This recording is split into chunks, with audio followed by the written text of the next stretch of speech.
हर हर महादेव भक्तों, एक बार माता पार्वती ने भोलेनाथ से पूछा, प्रभु आपके भक्त ही क्यों गरीब होते हैं। मौ जगत जननी पार्वती जी ने एक भूखे भक्त को शमशान में चिता के अंगारों पर रोटी सेंकते देखा तो वह दौड़ी दौड़ी औघड़दानी शंकर जी के पास गई और कहने लगी, भगवान, मुझे ऐसा लगता है कि आपका कठोर हृदय अपने अनन्य भक्तों की दुर्दशा देखकर भी नहीं पिघलता है।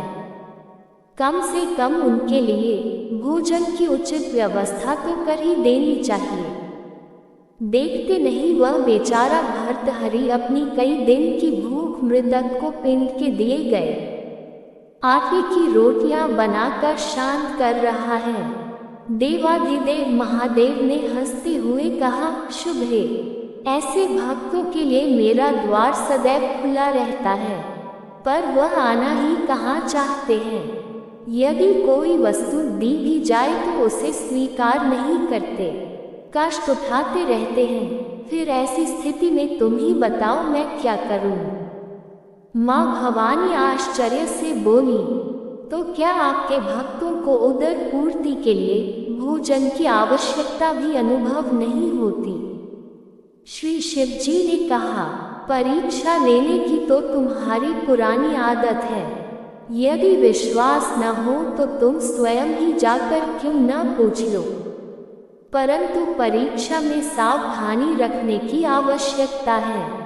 भगवान शंकर के आदेश की देर थी कि माँ पार्वती भिखारिन का वेश बनाकर भर्तहरि के पास पहुंची और बोली, बेटा, मैं पिछले कई दिन से भूखी हूँ, क्या मुझे भी कुछ खाने को देगा। अवश्य भर्तृहरि ने केवल 4 रोटियां सेंकी थी, उनमें से 2 गुलियां माता के हाथ पर रख दी। शेष 2 रोटियों को खाने के लिए आसन लगाकर उपक्रम करने लगे।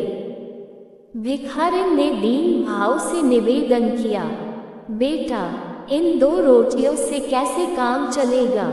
मैं अपने परिवार में अकेली नहीं हूँ, एक बुढ़ा पति भी है, उसे भी कई दिन से खाने को नहीं मिला है। भर्तृहरि ने वह दोनों रोटियां भी भिखारिन के हाथ पर रख दी। उन्हें बड़ा संतोष था कि इस भोजन से मुझसे भी अधिक भूखे प्राणियों का निर्वाह हो सकेगा। उन्होंने कमंडल उठाकर पानी पिया, संतोष की सांस ली और वहां से उठकर जाने लगे। तभी आवाज सुनाई दी, वत्स, तुम कहाँ जा रहे हो। भर्तहरि ने पीछे मुड़कर देखा, माता पार्वती दर्शन देने के लिए पधारी हैं। माता बोली, मैं तुम्हारी साधना से बहुत प्रसन्न हूँ, तुम्हें जो वरदान मांगना हो मांगो। प्रणाम करते हुए भर्तहरि ने कहा, अभी तो अपनी और अपने पति की भूख शांत करने हेतु मुझसे रोटियां मांग कर ले गई थी, जो स्वयं दूसरों के सम्मुख हाथ फैलाकर अपना पेट भरता है वह क्या दे सकेगा। ऐसे भिखारी से मैं क्या मांगूं। माँ पार्वती जी ने अपना असली स्वरूप दिखाया और कहा, मैं सर्वशक्तिमती हूँ, मैं तुम्हारी उदारता से बहुत प्रसन्न हूँ, जो चाहो सो वर मांगो।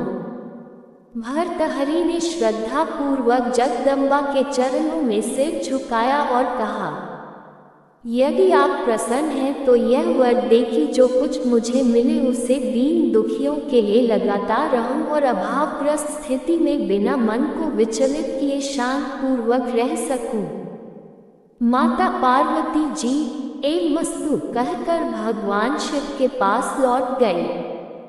त्रिकालदर्शी शंभु ये सब देख रहे थे। उन्होंने मुस्कराते हुए कहा, भद्रे, मेरे भक्त इसलिए दरिद्र नहीं रहते कि उन्हें कुछ मिलता नहीं है, परंतु भक्ति के साथ जुड़ी उदारता उनसे अधिकाधिक दान कराती रहती है और वह खाली हाथ रहकर भी विपुल संपत्तिवानों से अधिक संतुष्ट बने रहते हैं। ओम नमः शिवाय। हर हर महादेव। कथा कैसी लगी कमेंट में हर हर महादेव लिखना ना भूलें। ऐसी ही अन्य नई कथाओं के लिए वीडियो को लाइक, चैनल को सब्सक्राइब अवश्य करें। धन्यवाद। राधे राधे।